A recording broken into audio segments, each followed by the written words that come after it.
नाम नाम नाम ही महाबल है। राधा राधा रटो।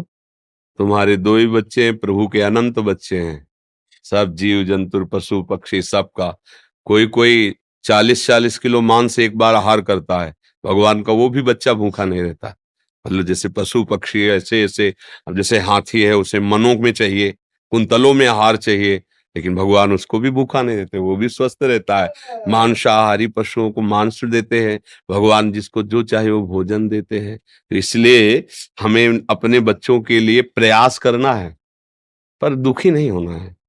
उनका भी तो भाग्य है, भगवान उनके भी तो पिता हैं, उनकी रक्षा करेंगे। नाम जप करो और भगवान के भरोसे रहो, तभी मंगल। भगवान के भरोसे हो जाओ तो सब मंगल हो जाएगा।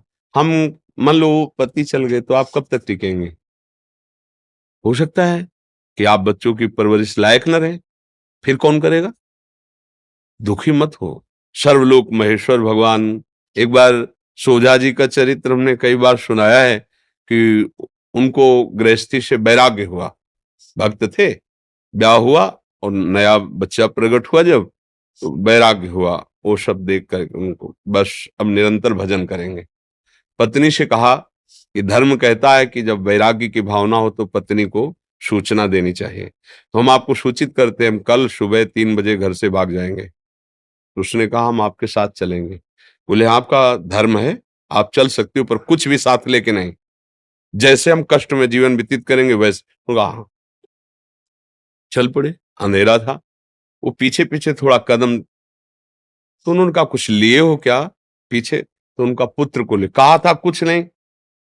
पुत्र को क्यों लेके आई? नवजात बालक को गोदी में। उनका अब इसको कहाँ छोड़े? तो बहुत से कीड़े मकोड़े थे। बोले इनका भरण पोषण तुम कर रहे हो? तो भगवान कर रहा है। अगर हमारी आज्ञा मानते हो तो यही छोड़ दो, नहीं वापस लौट जाओ। तो पति प्रेमी थे, पुत्र को छोड़ दिया।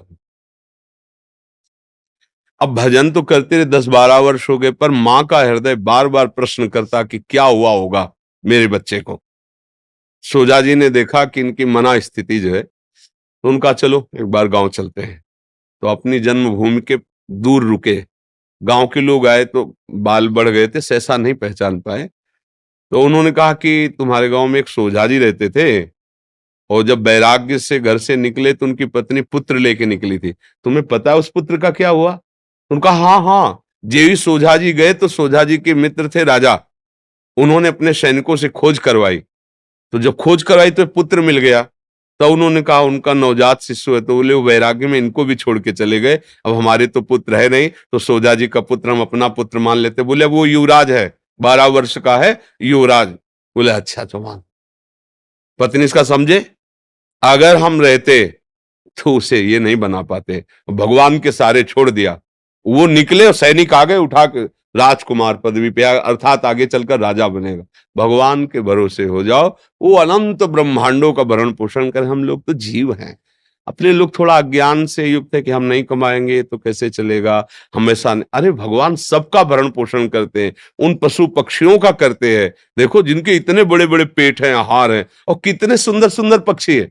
अपने लोग तो वो सब लगा लोगों के गाल चिकने करते हैं, वो पेस्ट वेस्ट जैसा आता है, क्या कहते हैं उसे, क्रीम वीम ऐसे लगा के। और पशुओं को पक्षियों को देखो, एकदम ऐसे नीला लाल, ऐसे कितने रंग बिरंगे पक्षी, कैसा भगवान श्रृंगार किए हुए। भगवान के भरोसे रहो, भगवान का आश्रय ले लो, सुखी हो जाओगे। बात अंदर से मान लो, ये दुख नहीं होगा। हम लोग कब तक ये नाशवान शरीर है। मान लो अभी आपका, फिर बच्चों का क्या होगा? आप निश्चिंत रहो, वो भगवान है, वो आज तक कभी ऐसा नहीं हुआ। वो अनाथों का नाथ है। आप जितना सुख नहीं पहुंचा सकते उतना वो सुख पहुंचाते हैं। और जब तक अहंकार रहता है तब तक लगता है कि मैं कर रहा हूं, जब अहंकार गलित हो जाता है तो दिखाई देता है कि वही विश्व ब्रह्मांड में उसी का सारा खेल चल रहा है। केवल हम अज्ञान से समझते हैं कि अगर हम अपने परिवार का भरण पोषण न करें तो परिवार मर जाएगा, लेकिन जब वो मर जाता है तो अच्छे से परिवार का भरण पोषण होता है। थोड़े दिन शोक रहता है, फिर वैसे ही सब